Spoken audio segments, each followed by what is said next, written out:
نہر کے پل سے اترتے ہوئے اس نے سامنے دیکھا۔ روشن آغا کی بگھی ایک گڑھے میں پھنسی ہوئی تھی۔ 3 کسان اس کے پہیے سے چمٹے زور لگا رہے تھے۔ بگھی کے قریب پہنچ کر غیر محسوس طور پر نعیم کی گھوڑی رک گئی۔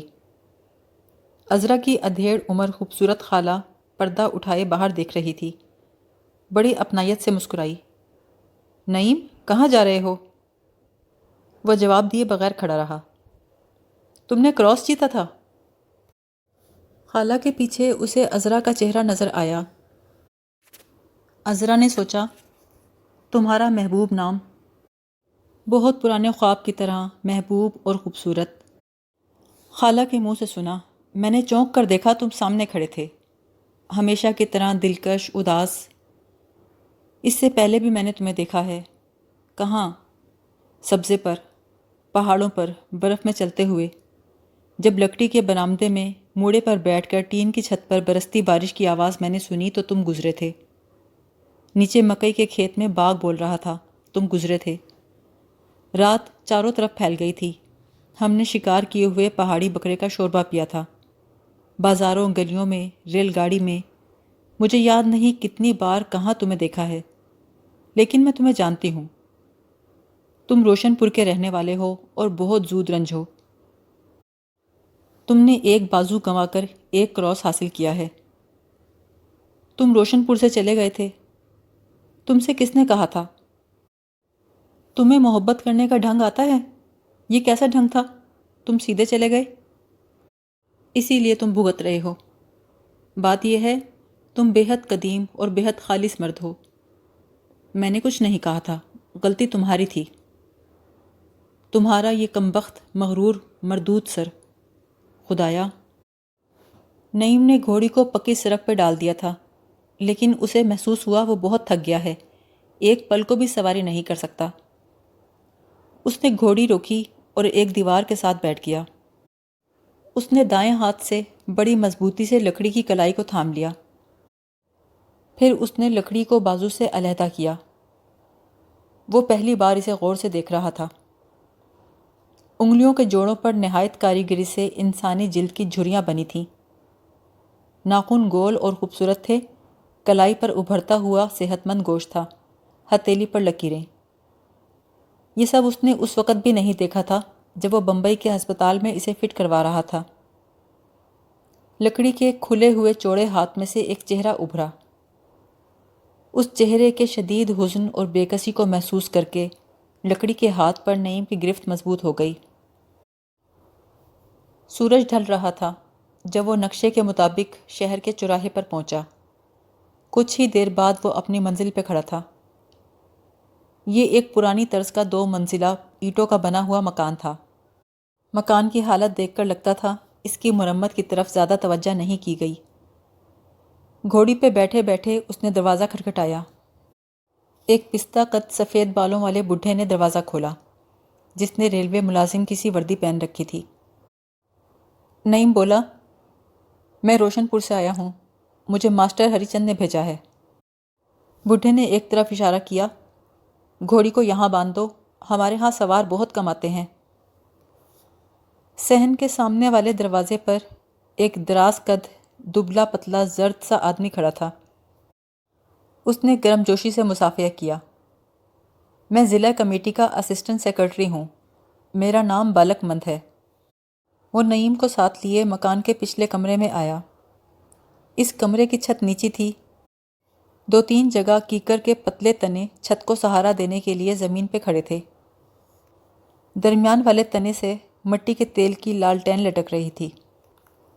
اس کے نیچے ایک بڑی سی میز تھی، جس پر لکھے اور ان لکھے کاغذوں کے انبار تھے۔ ایک پرانا سا لکڑی کا قلم دان تھا۔ ایک طرف اسٹول پر ایک ملگجے بالوں والا شخص کوہنیا میز پر جھکا کر بیٹھا تھا۔ اس کا چشمہ میز پر پڑا تھا۔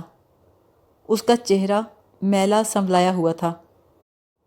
بالک مند بولا، انہیں ہری چند نے روشن پور سے بھیجا ہے۔ اس نے اٹھ کر گرم جوشی سے مصافحہ کیا۔ نعیم احمد خان، میں تمہیں جانتا ہوں، آؤ یہاں بیٹھو، تمہیں دیکھ کر میں بہت خوش ہوا ہوں۔ تم مئی 1913 کی روشن محل کی پارٹی میں تھے۔ ہم لوگ اس وقت سے تمہاری تلاش میں تھے، لیکن جب ہم نے یہاں دفتر قائم کیا تو تم جنگ پر جا چکے تھے۔ کانگریس کے لیے کام کرو گے؟ ہاں، اسی لیے تو آیا ہوں۔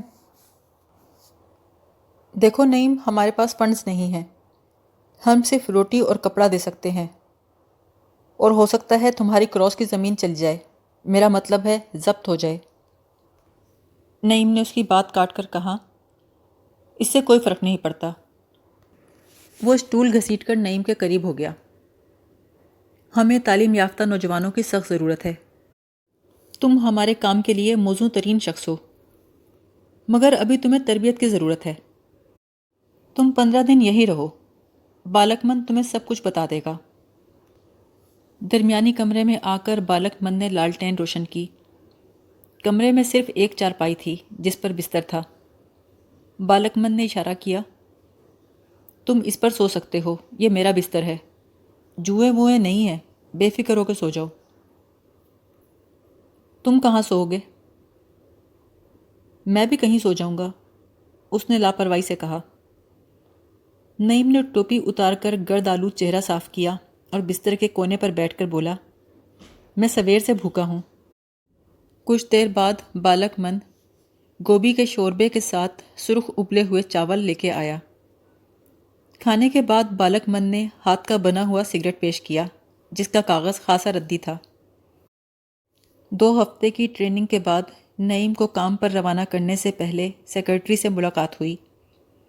اس نے نعیم کا ہاتھ دباتے ہوئے کہا، خدا حافظ نعیم، اچھی طرح سوچو، دیکھو، سنو، وہی کرو جو مناسب اور درست ہو، اپنی جان کی حفاظت کرو۔ تم میرے بیٹے ہو، لیکن سب سے اول تم ہندوستان کے بیٹے ہو۔ خدا حافظ۔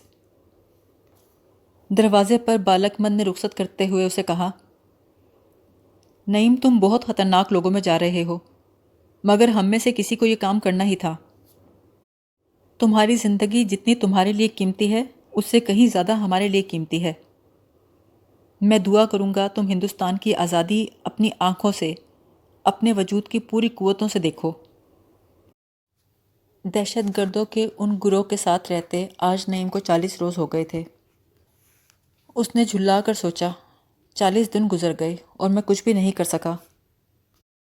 اگر بالک مند کو پتہ چلے کہ اس کے عزیز ہندوستان کے ساتھ میں کیا کر رہا ہوں، مگر میں کر ہی کیا سکتا ہوں؟ یہ خطرناک مایوس بھیڑیوں کا گروہ ہے، حرام زادے۔ آج میں نے طبیعت کی خرابی کا بہانہ کیا، لیکن کل درد سر کا بہانہ بھی نہ بناؤں گا، صاف انکار کر دوں گا۔ پہلے ہی کافی بے گناہ خون بہا لیا ہے میں نے، لیکن کیا فائدہ، میں سب کچھ کہہ کیوں نہیں چکتا؟ مجھے یہاں آنا ہی نہیں چاہیے تھا۔ میں ان سے کچھ کہہ ہی نہیں سکتا، بھیڑیوں کتنا ظالم ہیں اور اتنے ہی دکھی بھی ہیں۔ اور یہ لڑکی شیلا۔ اتنے میں دروازے پر لکڑی کا تختہ آہستہ سے ہٹا اور ایک لڑکی کا چہرہ نمودار ہوا۔ اس نے شوخ لہجے میں پوچھا، لکڑ بند، کیا حال ہے؟ ٹھیک ہے۔ تم آج کیوں نہیں گئے؟ میری طبیعت خراب تھی۔ بارود لگانے سے ڈرتے ہو؟ نہیں۔ چائے پیو گے لکڑ بند؟ مجھ کو لکڑ بند مت کہو، نعیم احمد خان میرا نام ہے۔ بھائی نے بتایا تھا تمہارا یہ ہاتھ لکڑی کا ہے۔ ہمارے گاؤں میں ایک آدمی کی ٹانگ نہیں تھی، ہم اسے لنگڑا کہتے تھے۔ ایک آدمی باولا تھا، اسے باولا کہتے تھے۔ ہم ایسے نہیں کہتے، ہم کہتے ہیں نعیم احمد خان۔ وہ ہنس پڑی۔ نعیم احمد خان، تم بات کیوں نہیں کرتے؟ کرتا ہوں شیلا رانی۔ نعیم احمد خان، تم کل جاؤ گے؟ نعیم احمد خان مت کہو، صرف نعیم کہو۔ وہ کھلکھلا کے ہنس پڑی۔ تمہارے کتنے نام ہیں؟ ابھی تو کہا تھا نعیم احمد خان کہو۔ وہ دھیرے سے ہنسا۔ نہیں جاؤں گا، میں یہ کام نہیں کر سکتا۔ تو یہاں آئے کیوں ہو پھر؟ یہاں روٹی مفت نہیں ملتی جناب، واپس جاؤ۔ ٹھیک ہے، واپس چلا جاؤں گا۔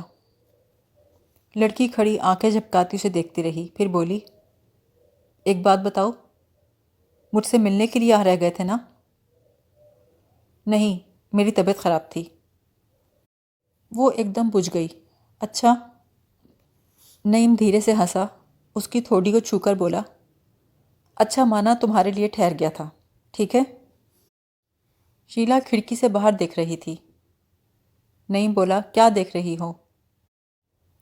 گاؤں۔ تمہارا گاؤں تھا؟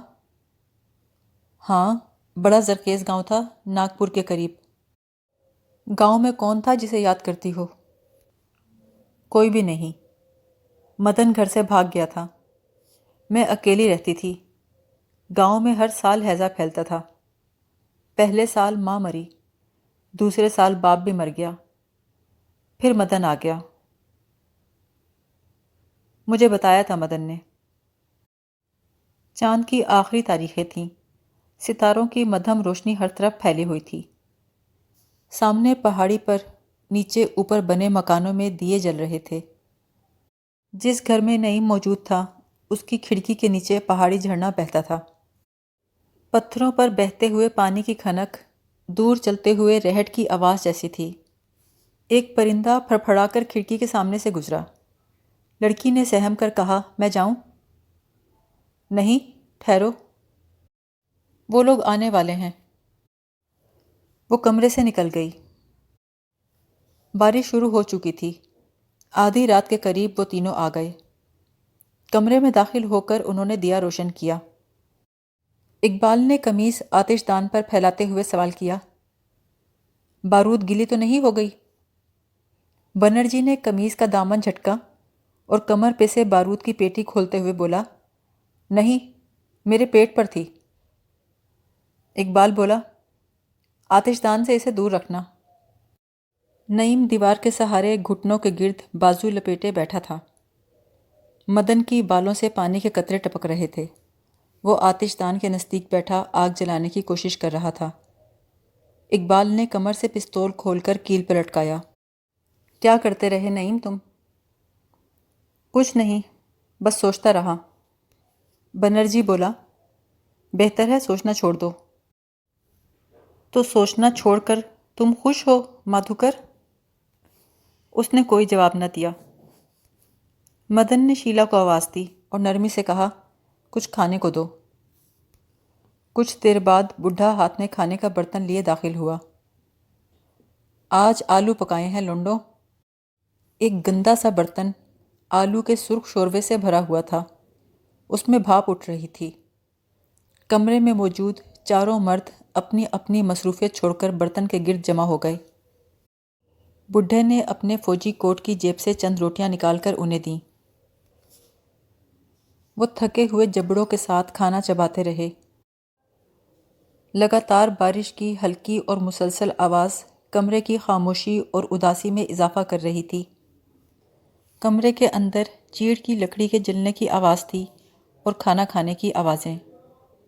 بڈھا ایک پتھر پر بیٹھ کر حقہ پینے لگا، پھر بولا، لونڈیا کے لیے کچھ رہنے دو، اور کچھ نہیں ہے کھانے کو۔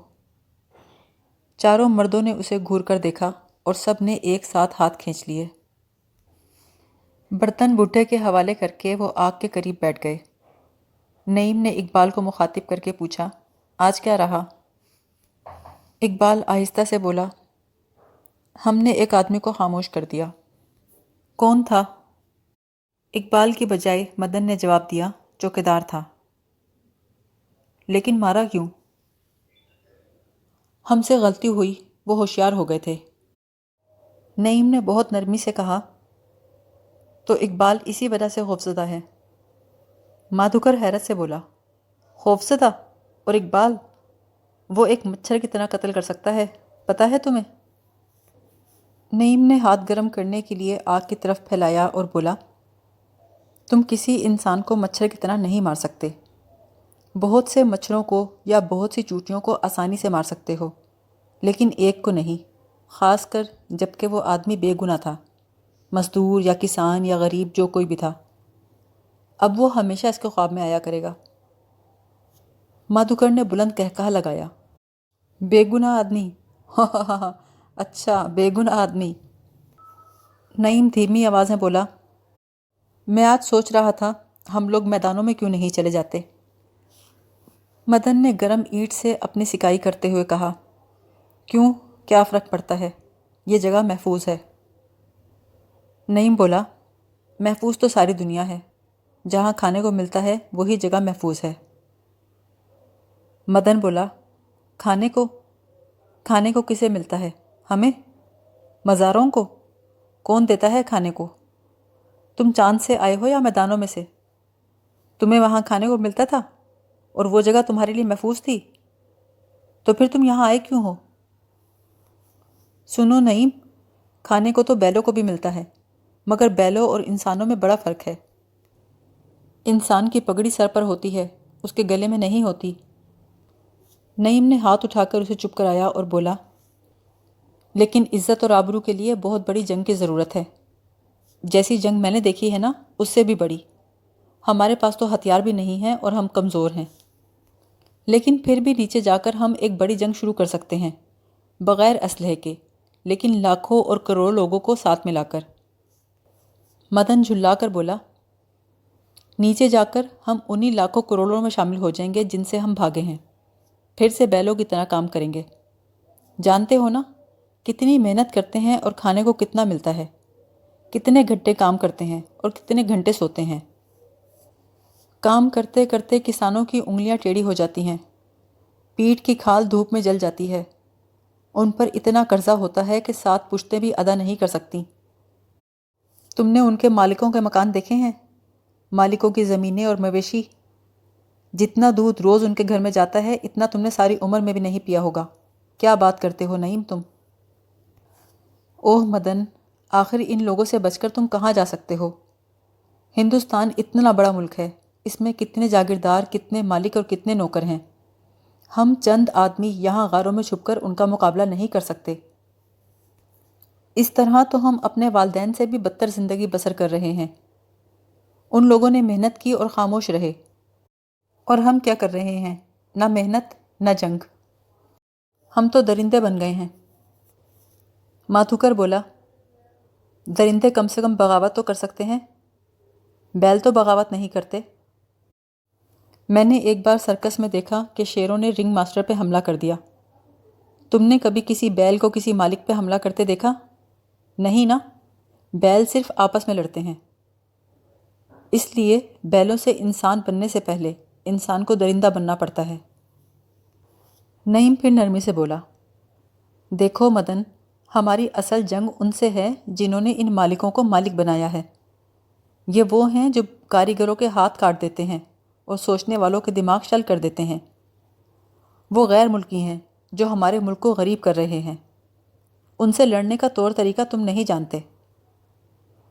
اس کی بات کاٹ کر مدن بولا، میں شاید تم سے زیادہ ہی جانتا ہوں۔ میں نے بہت سال کتابیں پڑھی ہیں، معاشیات، تاریخ۔ میں جانتا ہوں کہ ہندوستان انگریزوں کی سلطنت ہے۔ ایسے کتنے ہی ہندوستان انگریزوں کی ملکیت میں ہیں۔ مجھے معلوم ہے وہ یہاں کیا حاصل کر رہے ہیں اور کس طریقے سے۔ انہوں نے اسکول کالج کھولے ہیں، ریل گاڑی چلائی ہے، ہسپتال بنائے ہیں، لیکن وہ کتنا ریونیو اکٹھا کر رہے ہیں؟ تمہیں ہندوستان کا رقبہ معلوم ہے؟ وہ کتنی کھلی تجارت ہندوستان کے اندر اور باہر کر رہے ہیں؟ ہندوستان کی آمدنی کا کتنا حصہ وہ یہاں خرچ کرتے ہیں؟ مجھے سب پتہ ہے۔ میں نے تم سے زیادہ تاریخ پڑھ لی ہے نعیم۔ دنیا کی ہر بڑی جنگ کا آغاز اسی طرح ہوا۔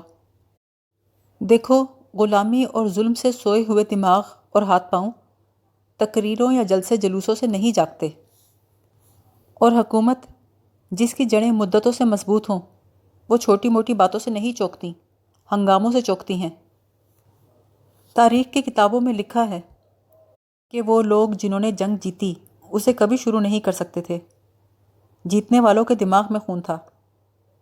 جو جنگ شروع کرتے ہیں اصل خون ان کا ہوتا ہے جو ان کے بازوؤں اور سینوں میں ہوتا ہے۔ آزادی کی ہر تحریک کو شروع کرنے سے پہلے درندوں کی ضرورت پڑتی ہے۔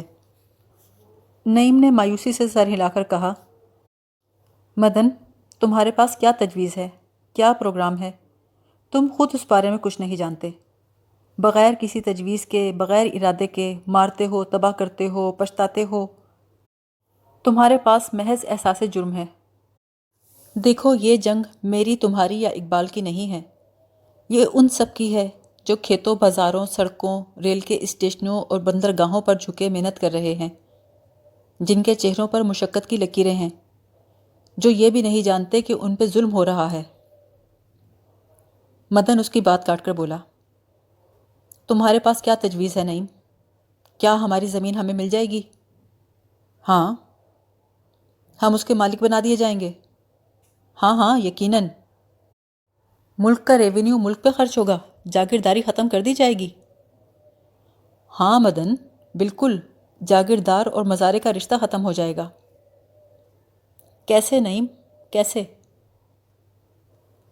ہمیں ان کے پاس جا کر بتانا ہوگا کہ وہ لوگ جو محنت کر رہے ہیں انہیں اس کی صحیح قیمت نہیں مل رہی، ان پر ظلم ہو رہا ہے، اس ظلم کو وہ خود ختم کر سکتے ہیں، دنیا کی ساری طاقت ان کے پاس ہے۔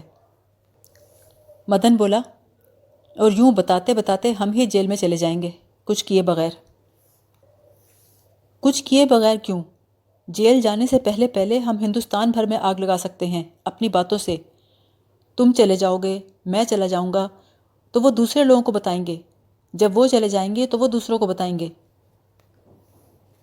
مدن نے بےتابی سے کہا، زیادہ باتیں مت کرو نعیم، میں گاؤں کا اچھوت تھا، مجھے وہاں سے کس طرح نکلنا پڑا تمہیں سب پتہ ہے۔ میری حیثیت کیا تھی؟ زمیندار کے کتوں کے ساتھ بیٹھ کر کھاتا تھا۔ میں نے زندگی میں ایک روز پیٹ بھر کے کھانا نہیں کھایا۔ تم نے محض 2 سال جنگ دیکھی ہے اور ڈینگے مارتے ہو، میں نے ایک ایک دن جنگ دیکھی ہے۔ میرے پاس کہنے کو بہت کچھ ہے، دیکھ رہے ہو میری بہن شیلا کو، آج میں ہوں، کل نہیں ہوں گا تو فاحشہ بن جائے گی، میں اس لیے جیل جانا پسند نہیں کرتا۔ سنا تم نے؟ اب جا کر سو جاؤ۔ مادھوکر بولا، تم کیا سمجھتے ہو نعیم، جو کچھ تم بتاتے ہو ہم نہیں جانتے؟ تمہیں لگتا ہے ہم ہمیشہ سے جانوروں کی طرح رہتے آئے ہیں؟ ہم نے کبھی صاف ستھری جگہ صاف ستھرے برتنوں میں کھانا نہیں کھایا؟ بس اب یہ فضول باتیں بند کرو، کل تم لائن پہ جا رہے ہو ہم سے پہلے، ٹھیک ہے؟ اور اپنی یہ فضول باتیں بند کرو ہمیشہ کے لیے، ہمارے پاس بہت کام ہے۔ سونے سے پہلے نعیم نے کمبلوں پر لیٹ کر اپنی ٹانگ پہ ہاتھ پھیر کر پستول کو محسوس کیا۔ اس کے دماغ میں بہت سے خیالات گڈمڈ ہو رہے تھے۔ پستول کی موجودگی سے اسے کچھ تحفظ محسوس ہوا۔